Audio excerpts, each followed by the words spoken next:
Business down ہے تو business stable ہو جائے گا انشاءاللہ، بلکہ بہتر، رسول اللہ نے یہی وعدہ کیا، اس سے اچھے طریقے سے مل جائے گا۔ اگر آپ کی اولاد نافرمان ہے خدا نخواستہ تو فرما بردار بن جائے گی۔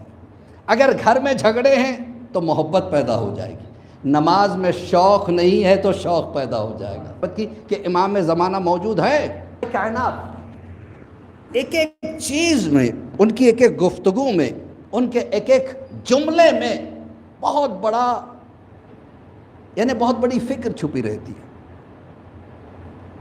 مولا متقیان زمین پہ بیٹھ کے فیصلے دے رہے تھے مسجد کوفہ میں۔ آپ نے دیکھا ہوگا جو گئے ہوں گے مسجد کوفہ میں، مقام مولا علی ایک جگہ ہے جہاں پہ مولا بیٹھ کے خطبہ دیتے تھے، جہاں بیٹھ کے یعنی قاضی بن کے انصاف کرتے تھے، لوگ جھگڑے لے کے آتے تھے، مولا انصاف کرتے تھے۔ کسی نے مولا سے کہا کہ اب تک جو تھے وہ تو کرسی پہ بیٹھتے تھے، تخت پہ بیٹھتے تھے، مولا آپ زمین پہ کیوں بیٹھے ہو؟ لوگ تخت پہ بیٹھتے تھے، کم سے کم کرسی رکھ لیتے۔ کیا بہترین جملہ میرے مولا کا، ایمان تازہ ہو جاتا ہے خدا کی قسم۔ مولا کہتے ہیں کہ اگر میں زمین پہ بیٹھا ہوں تو تیرا کیا پرابلم ہے؟ میں اس لیے زمین پہ بیٹھا ہوں کہ زمین پہ بیٹھنے والا کبھی گرتا نہیں ہے۔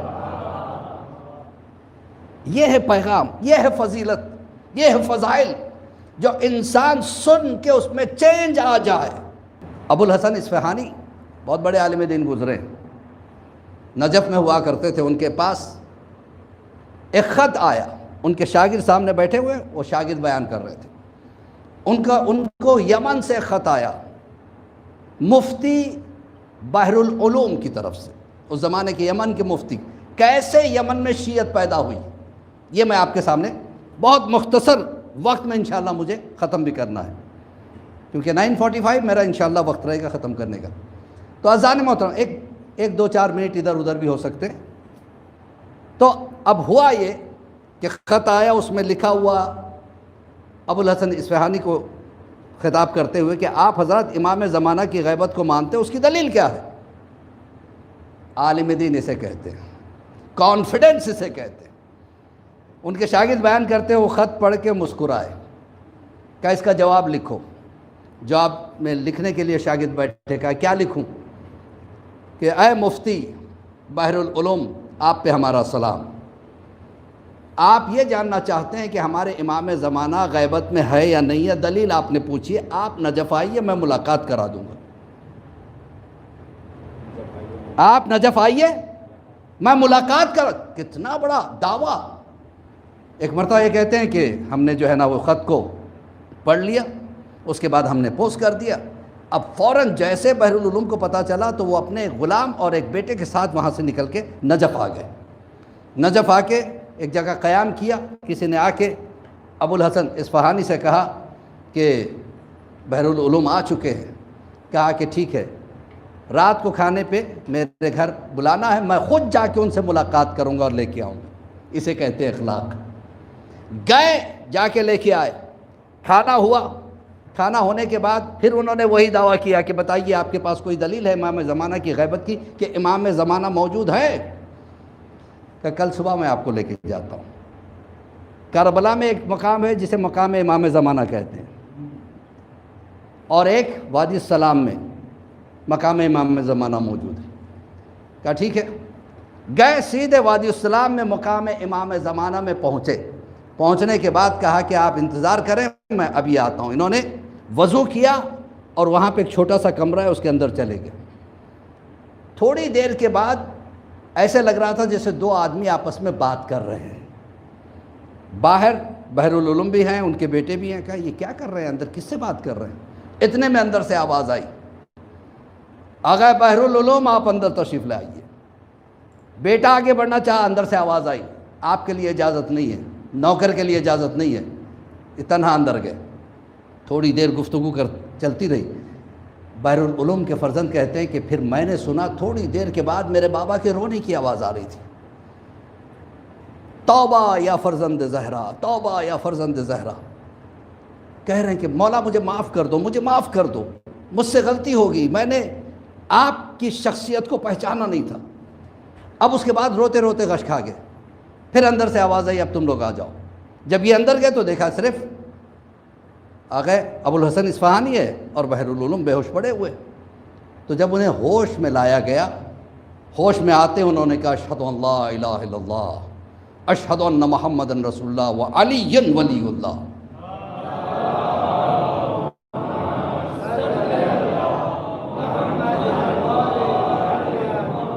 اس کے بعد وہ یمن گئے اور انہوں نے تبلیغ شروع کی. 4000 افراد کو یمن میں شیعہ بنایا.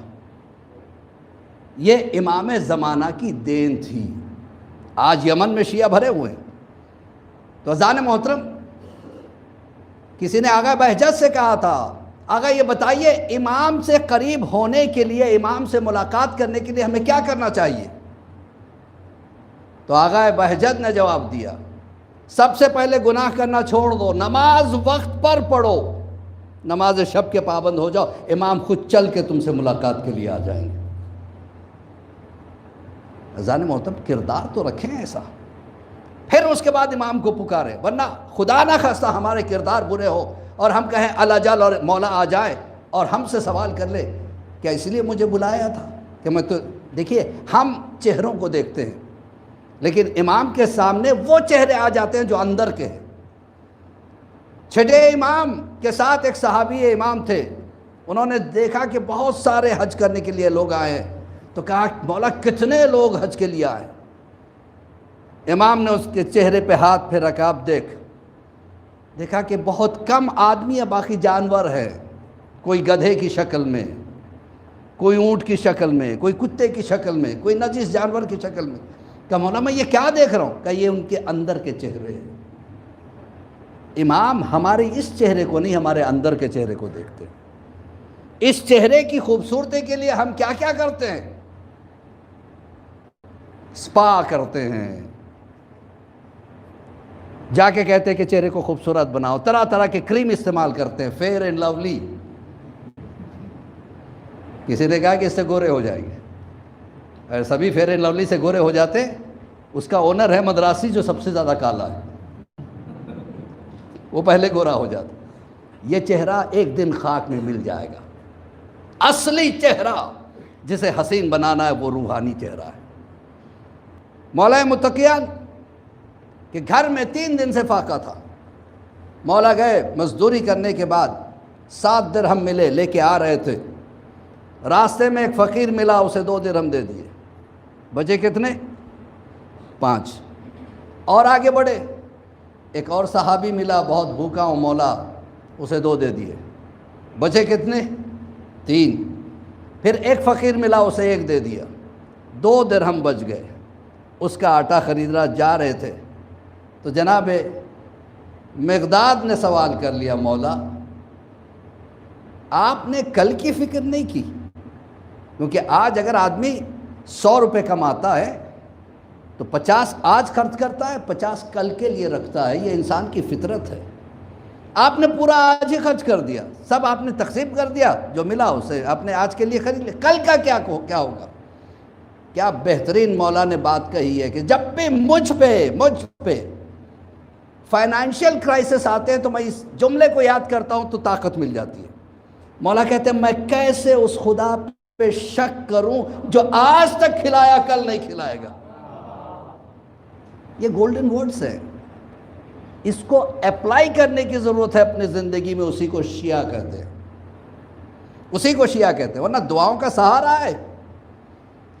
آج ایک صاحب کے پاس سے مجھے میسج آیا تھا، انہوں نے کہا کہ مولانا آج سے 4-5 سال پہلے آپ آئے تھے، ایک دعا آپ نے بتائی تھی، اس کا مجھے بہت زیادہ فائدہ ہوا.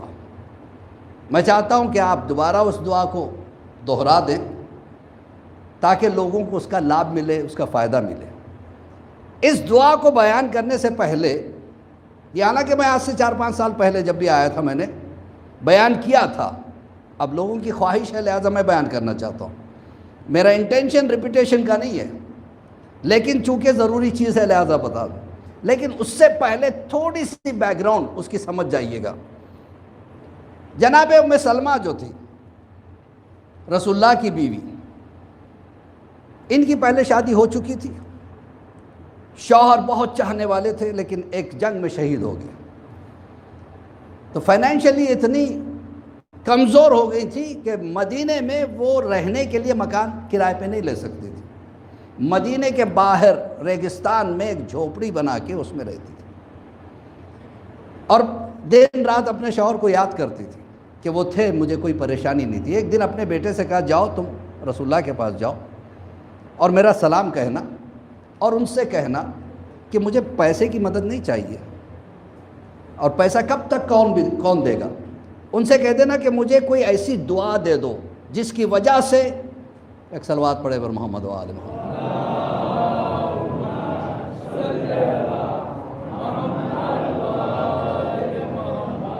تھوڑا سوشل ڈسٹینسنگ کا خیال رکھتے ہوئے تشریف رکھیے گا، ایک اور صلوات پڑھے پر محمد و آل محمد۔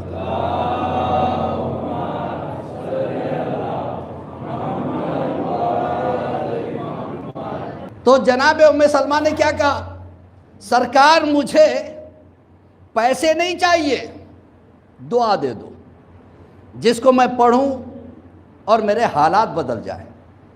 تو رسول اللہ نے ایک دعا لکھ کے بھیجی، کہ اس کو پڑھو، جو نعمتیں تم سے چھن گئی ہے، بہت ایسا ہوتا ہے کبھی کبھی ہمارا بزنس بہترین ہوتا ہے، اچانک بزنس ڈاؤن ہو جاتا ہے، صحت اچھی رہتی ہے، اچانک صحت خراب ہو جاتی ہے، اچھی خاصی انڈرسٹینڈنگ میاں بیوی میں ہوتی ہے، مس انڈرسٹینڈنگ پیدا ہو جاتی ہے، بچے بہترین مطیع و فرمانبردار ہوتے، اچانک وہ نافرمان ہونے لگتے ہیں۔ تو رسول اللہ نے کہا جو بھی تمہاری نعمت جو اللہ کی طرف سے ملی ہے وہ لے لی گئی ہو، یہ دعا کو پڑھو گے تو اس سے بہتر نعمت تمہیں دے دی جائے گی۔ ام سلمہ نے کہا ٹھیک ہے۔ وہ دعا کیا ہے؟ بسم اللہ الرحمن الرحیم، ایک صلوات پڑھے پر محمد و آل محمد۔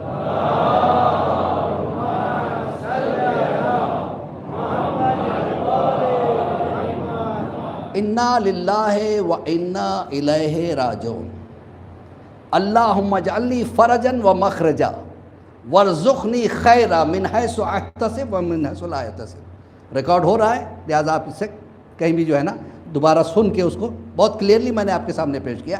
یہ دعا کیا ہے؟ پروردگار ہم تیری طرف سے آئے ہیں، ایک دن تیری طرف واپس لوٹ جائیں گے، مطلب نتھنگ از اسٹیبل، ہر چیز کو فنا ہونا ہے۔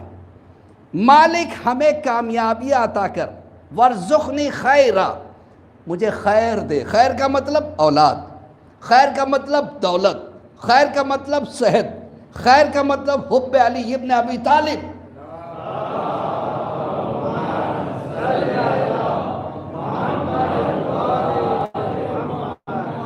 خیر کا مطلب امام زمانہ سے نزدیکی، ساری چیزیں ایک دعا میں، ایک پیکج میں۔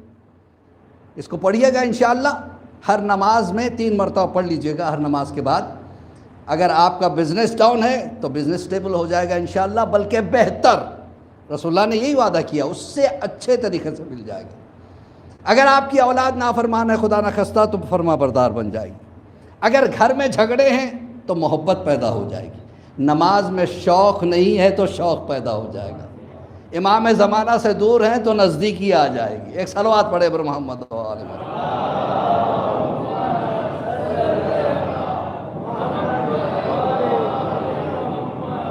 اذان محترم، کانفیڈنس ہونا چاہیے کہ ہم امام کے چاہنے والے ہیں، امام ہمارا خیال رکھیں گے۔